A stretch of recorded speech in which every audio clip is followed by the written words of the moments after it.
এই মুহূর্তে আমরা হচ্ছে কর্ণফুলী টানেলের যে টুল বক্স আছে সেই টুল বক্সের কাছে যাব। আর এখানে হচ্ছে টুল ফি কত এবং কর্ণফুলী টানেলের যে সম্পূর্ণ ভিডিও সেটা হচ্ছে আজকের ভিডিওতে আপনাদেরকে দেখাবো। এবং এই ভিডিওতে হচ্ছে কি আজকে দেখতেছি টানেলের টুল নিতেছে একজন মহিলা আপু। তো আমরা হচ্ছে এই ভিডিওটাই দেখাবো আজকে। নাম জিজ্ঞেস করা যাবে না, কেননা ভিডিও হয়তো বা নিষেধ থাকতে পারে। যাই হোক, এই এই টুলের ফি কত এবং কর্ণফুলী টানেলের সময় কতটুকু লাগবে সেটা হচ্ছে আজকের ভিডিওতে দেখাবো। আমাদের সামনে একটা গাড়ি থাকাই আমরা হচ্ছে একটু লেট হইতেছে। যাই হোক, অল্প কিছুক্ষণের মধ্যে হয়তো বা টুল দিয়ে দিতে পারবো ইনশাল্লাহ। এই যে ওই সামনে গাড়ি চলে যাচ্ছে, আমরা এখন আমাদের গাড়ি টুল ফি প্রদান করবো এবং টুল কত সেটা হচ্ছে আপনাদেরকে দেখাবো। সামনের গাড়িটা অবশ্যই কোনো সরকারি গাড়ি হয়তো বা ল্যান্ড ক্রুজার। কর্ণফুলী টানেল, এখানে হচ্ছে এই যে কর্ণফুলী টানেলের টুল এই হচ্ছে। কত টাকা বলছে এখানে? এখানে টুল ফি কত?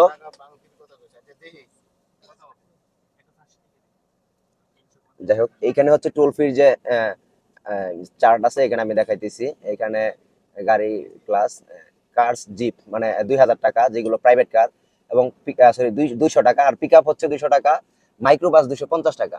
হ্যাঁ, মাইক্রোবাস হচ্ছে 250 টাকা। এই যে হচ্ছে ওই আপু নিতেছে বিল, পদ্মা সেতুর যে ভাইরাল আপু ছিল সেই আপুর মতো উনি হচ্ছে বিল নিতেছে।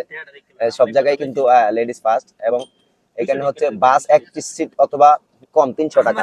তো তুলনামূলক কিন্তু আমাদের টার্নেলের যে টোল আছে যেটা টোল ফি, এটা কিন্তু তুলনামূলক কম। আর না না, এটা তুলনামূলক কিন্তু বিল একদম কমই। আর এই হচ্ছে আমাদের গাড়ির মধ্যে কিন্তু অনেক বড় ভাই ব্রাদার আছে, তাদের সবাইকে আমি নিতেছি ভিডিওতে। সবাই কিন্তু ভিতরে বসে রয়েছে, আমাকে সামনে দিছে ভিডিও নেওয়ার জন্য। ওই পিছনেও ভাই ভাই ব্রাদার আছে। কাকন ভাইকে দেখা যাচ্ছে না, কাকন ভাই একটু যদি ওই দিক দিয়ে উঠে দিতা। এই যে কাকন ভাই চলে আসছে। লিটন ভাই একটু মন খারাপ করে বসে আছে কিনা কে জানে। যাই হোক, একটু হাসি দিলে ভালো হইতো লিটন ভাই, একটু হাসি দিলে ভালো হইতো। সজীব ভাই একটু হাই দিলে ভালো হইতো। সজীব ভাই একটু হাই। সবাই একটু হাই দেন ভাই, হাই দেন। সুজাত ভাই, হ্যাঁ ঠিক আছে। এখন হচ্ছে আমরা সামনের দিকে দেখাবো এবং অল্প কিছুক্ষণ পরেই কিন্তু আমরা টানেলের ভিতরে ঢুকে পড়বো। এবং টানেলের যে রাস্তাটা আমার কাছে মনে হচ্ছে যে এটা মাওয়া এক্সপ্রেসওয়ে এর মতো একদম একদম সেই রকম একটা রাস্তা, যেটা আমাদের বাংলাদেশে মাওয়া এক্সপ্রেস এখন বর্তমানে হচ্ছে সর্বোচ্চ ভালো রাস্তা। এবং টানেলের রাস্তাটা অনেকটা সুন্দরই। এই যে অল্প কিছুক্ষণ পরে আমরা টানেলের ভিতরে প্রবেশ করব এবং টানেলে কত মিনিট সময় লাগে সেটা হচ্ছে আপনাদেরকে দেখাবো। এবং আকাশের যে ভিউটা আসতেছে, আহ, বিশেষ করে আকাশের যে ভিউটা আসতেছে সেটা যদি আপনারা দেখেন ভিডিওতে, মনে হচ্ছে একটা চাঁদ আমার ক্যামেরার সামনে আসছে। বাট এটা চাঁদ না, এটা কিন্তু চাঁদ না, এটা কিন্তু হচ্ছে আকাশের সূর্য। এবং সমুদ্রটা দেখেন জাস্ট একবার, ওয়াও। ওই যে আমি একটু জুম করে দেখাইতেছি। আর এই যে এখন এখন কিন্তু আমরা পানির নিচে ঢুকে যাবো, মানে টানেলের ভিতরে ঢুকে যাব। একটু স্লোলি যাইবা, হ্যাঁ। আমরা কিন্তু এখন টানেলে প্রবেশ করব। এই যে অটোমেটিক আমরা অলরেডি টানেলে ঢুকতেছি। আপনারা হচ্ছে টানেলের সময় কতটুকু লাগে দেখতে পারবেন। আমার ভিডিও 4 মিনিট থেকে শুরু হয়েছে, মানে 4 মিনিটের পর থেকে টানেলের যে সময়টা শুরু হচ্ছে আর কি। তুমি লাইট দিয়ে দিবা, লাইট দিয়ে দিলে হচ্ছে টানেলের ভিডিওটা সুন্দরভাবে আসবে। এই হচ্ছে কর্ণফুলী টানেল। এই যে আমরা টানেলের ভিতরে ঢুকতেছি। আর কত মিনিট সময় লাগবে সেটা হচ্ছে আপনারা দেখতে পারেন। Wow, just wow. মানে ভিতরের টানেলের যে মানে, ওরে সালা অস্থির। হেডলাইটটা দিলে ভালো হইব, মানে পুরো অনেক সুন্দর টানেল। ওয়াও বাংলা। আমরা কিন্তু এখন মাটির নিচ দিয়ে যাচ্ছি, মানে অর্থাৎ নদীর নিচ দিয়ে। আর এখানে হচ্ছে নদীর তলদেশে পাতাল দেশে করা এটা টানেল। আর এইখানে হচ্ছে টানেলে খুব সম্ভবত এয়ার কন্ডিশন সিস্টেম, এখানে যেন কোনো গরম না হয়। আমরা কিন্তু হ্যাঁ হ্যাঁ, অবশ্যই। অনেকটা সময় লাগবে, 1 মিনিট প্লাস হয়ে গেছে। এবং আমরা কিন্তু এখন নদীর তলদেশে আছি। আমরা নদীর তলদেশে আছি এবং আমার গাড়ির ভিতরে বড় ভাইদের একটু অনুভূতিটা দেখেন। তারা হচ্ছে সবাই অনেক আগ্রহ নিয়ে ভিডিও করতেছে এবং দেখতেছে। তো অন্ধকারের জন্য কিন্তু কাউকে দেখা যাইতেছে না, কিন্তু বিশেষ করে সাইকুলকে এখন দেখা যাইতেছে। আমি যদি একটু ক্যামেরার সামনে আসি, এই যে আমি, আমার ভিডিও কিন্তু এখনো আসি নাই। হ্যাঁ, এটা কত কিলোমিটার হয়তো বা আমার জানা নেই, ওইখানে দেখেও নাই। টানেলের এবং টানেলের যে স্পিড লিমিট সেটা হচ্ছে 60 কিলোমিটার। এবং টানেলে অনেক সময় লাগে, দেখা যায় প্রায় 2 মিনিট হয়ে যাচ্ছে আমরা যাইতেছি। তুলনামূলক ভাবে কিন্তু টানেলে গাড়ি কম, মানে গাড়ি নেই বললেই চলে। খুব কম গাড়ি, আমার কাছে মনে হচ্ছে যে গাড়ি নেই বললেই চলে। কারণ ওই যে সামনে আমরা এতটা জায়গা আসছি, প্রায় 1 কিলোমিটার 1.5 কিলোমিটার চলে আসছি, কিন্তু কিন্তু এখনো কিন্তু আমরা কোনো গাড়ি ওভারটেক করতে পারিনি বা এরকম তেমন কোনো গাড়ি দেখি নাই। আমার কাছে মনে হচ্ছে যে তুলনামূলক এই জায়গায় হচ্ছে গাড়ির যান যান চলাচলটা একদম কম। টানেলটাতে আমি তো মনে করি যে অনেক বেশি যান থাকার কথা, কেননা সবাই আগ্রহ সহিত দেখতে আসবে। বাংলাদেশে এই প্রথম। তো উপর সাইডটা আমি ভিডিও নিতেছি, উপর সাইডটা একটু জুম করে যদি দেখাই, এই উপরে হচ্ছে ফ্যান চলতেছে।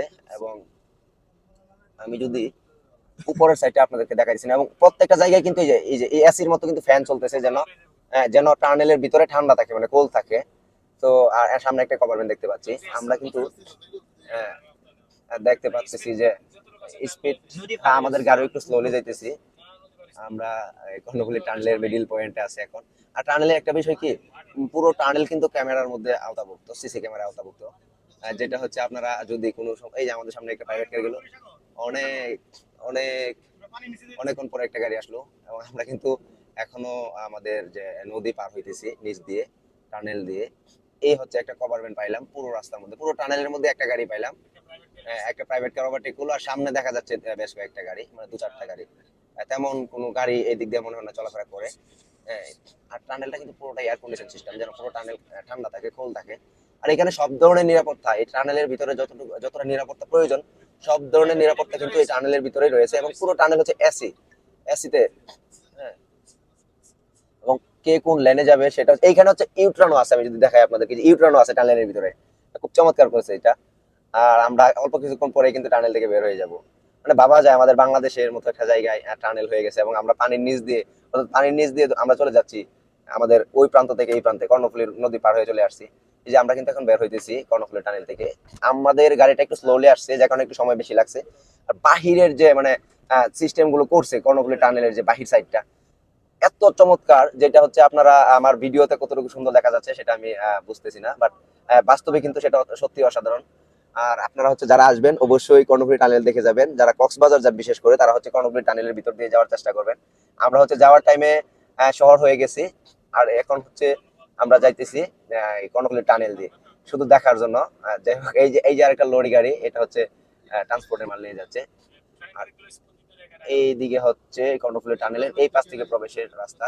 এবং আমরা এখন কর্ণফুলী টানেল অলরেডি পার হয়ে গেছি। আর আমার বাম পাশে কিন্তু নদীটা, আমাদের বাম পাশে কিন্তু সাগর, মানে এই পতেঙ্গা সি বিচ। কিন্তু আমরা অল্প কিছুক্ষণ পরে কিন্তু পতেঙ্গা সি বিচের দিকে যাব। হ্যাঁ, আর এই হচ্ছে আমি সবাইকে নিয়ে আবার একটু ভিডিওটা আসতে চাই। এই যে সবাইকে হাই দেন। এই হচ্ছে সবাই, আমি মাত্র আসলাম ক্যামেরার সামনে। যাই হোক, সাইফুলকে একটু আনি সামনে। আর আমাদের টানেল কিন্তু এখন শেষ।